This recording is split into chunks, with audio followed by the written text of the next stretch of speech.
Pessoal, vou mostrar para vocês hoje como fazer uma sobrecorreção dos movimentos. Então, esse é um caso clínico que eu estou preparando. Eu ajustei os dentes para a posição final, só que agora eu quero alguns movimentos de sobrecorreção.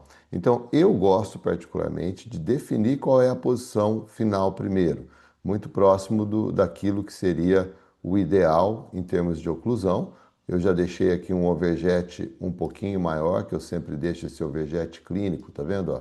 Um espacinho aqui no canino, no canino aqui do outro lado na mesma quantidade, dos incisivos. E agora a oclusão me parece bem equilibrada. Então, por exemplo, quando eu coloco os contatos oclusais, eu vejo que tem crista marginal, ponta de cúspide, tá vendo? Todos aqui, ó, crista, ponta, alguns fundos de fossa. Evito os contatos em vertente e deixo livre de canino a canino. Então, eu estou com uma relação, se você olhar na questão lateral, na vista lateral, nós temos aí uma classe 1 bem encaixada, desse lado aqui também.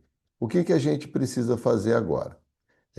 Já que eu estou considerando que da posição inicial para a posição final, os dentes estão fazendo uma quantidade de movimento. E eu sei que muitos movimentos não vão acontecer na proporção que a gente programou, vão acontecer numa relação menor, por exemplo, a extrusão dos pré-molares aqui. Eu sei que a extrusão é um movimento difícil, eu não posso esperar que esse dente extrua nessa quantidade que está programado, então eu posso sim fazer uma sobrecorreção desse movimento. Inclusive, quando eu fizer isso, o modelo já vai parecer que não está tão bem engrenado, porque a ideia final de um alinhador não é que os dentes estejam bem engrenados na posição final perfeita, porque infelizmente o plástico não consegue levar 100% do dente para essa posição que nós programamos. Então, as sobrecorreções são necessárias. Como que eu faço aqui? Aqui é uma correção de curva de Spee. Então, eu normalmente trago para essa visão e vou trabalhar um pouco de intrusão dos molares com rotação, olha, da angulação para distal. Então eu faço essa rotação e intrusão, tá? Faço no primeiro molar a mesma inclinação da coroa para distal ou raiz para mesial e extrusão. Quando eu faço isso, eu já crio um desnível de crista marginal aqui na frente, o que vai me permitir fazer a extrusão dos premolares. Então, eu vou extruir esse premolar, vou extruir esse outro premolar, buscando uma referência de nivelamento de crista, que é o ideal. Então, apesar de estar fazendo esse movimento, ó, eu estou mantendo as cristas niveladas. Então, o plástico está se torcendo aqui, né? Conforme o paciente vai trocando os alinhadores, ele vai fazer cada vez mais pressão posterior aqui na distal do segundo molar, vai forçar esses dentes para cima, né? Num arco suave e gradativo, e os incisivos estão recebendo também, por consequência, mesmo sem que eu tenha forçado esses incisivos para uma intrusão, eles estão recebendo essa força, porque o plástico vai entrar na boca com uma pequena deformação gradativa cada vez maior. Sempre que ele vai estar extruindo aqui, ele vai estar intruindo os extremos. Então, para ele extruir esses dentes centrais, ele vai ter que intruir os extremos. Então, isso acaba gerando um sistema de força a hora que o paciente coloca o plástico na boca, e é isso que vai garantir a movimentação dos dentes, né?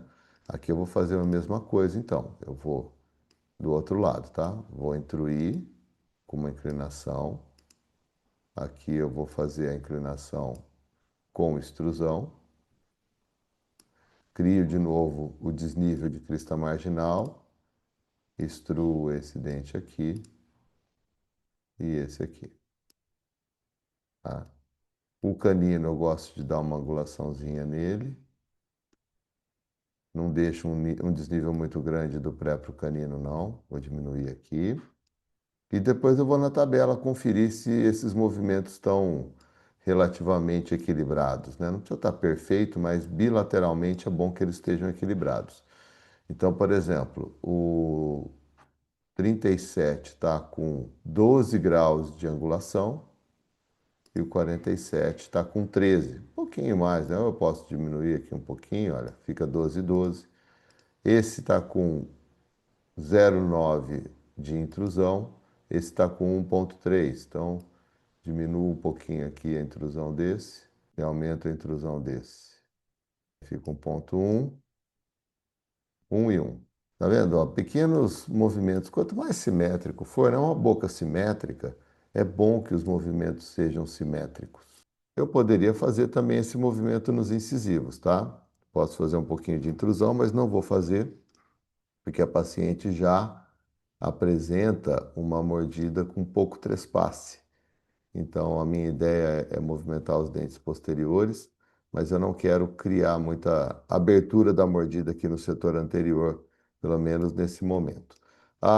O overjet, o torque, a princípio ele está bom, eu posso aumentar os torques também. Por exemplo, eu entro aqui selecionando com Shift todos os 4 dentes anteriores, aumento um pouquinho o torque aqui, ó. Eu não mexi na relação do overjet, mas aumentei o torque. Os caninos, por exemplo, esse é um movimento também difícil, essa rotação do canino. Vamos entender como que tá. Eu gosto dessa ferramenta de arco que me ajuda aqui.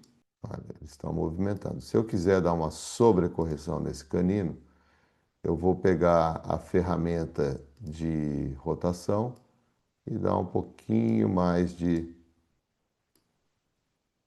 mesial out, distal in. Vamos ver os incisivos. O 11 está um pouco para lingual no início. Posicionar bem grande aqui, ó, bem amplo. Tá vendo? Esse um pouquinho aqui já é sobrecorreção. Um pouquinho é coisa que eu levo esse dente a mais, eu estou sobrecorrigindo o movimento. É pouca coisa, porque senão vai ficar torto no final, tá? Então eu não quero, só quero dar uma ajuda para ter um pouquinho mais de pressão no plástico no final. E na visão oclusal, o que que a gente consegue observar? Que os contatos, ó, migraram e ficaram mais fortes nesse setor intermediário. Então, eles estavam bem distribuídos, agora eles ficam mais fortes aonde nós fizemos as extrusões. Então, isso é o esperado. Então, para que a gente não se confunda depois em relação aos contatos, porque isso aqui não é o meu objetivo final, isso aqui é o que nós estamos vendo após a sobrecorreção, tá? Mas eu não espero que termine assim, eu espero que termine com os contatos equilibrados. Espero ter ajudado aqui, clareado um pouco com essa relação de sobrecorreção, que é uma coisa que sempre dá dúvidas, mas a minha dica é: primeiro construa a oclusão normal, para depois você pensar em quais movimentos que você vai querer sobrecorrigir. Tá bom? Abraço a todos.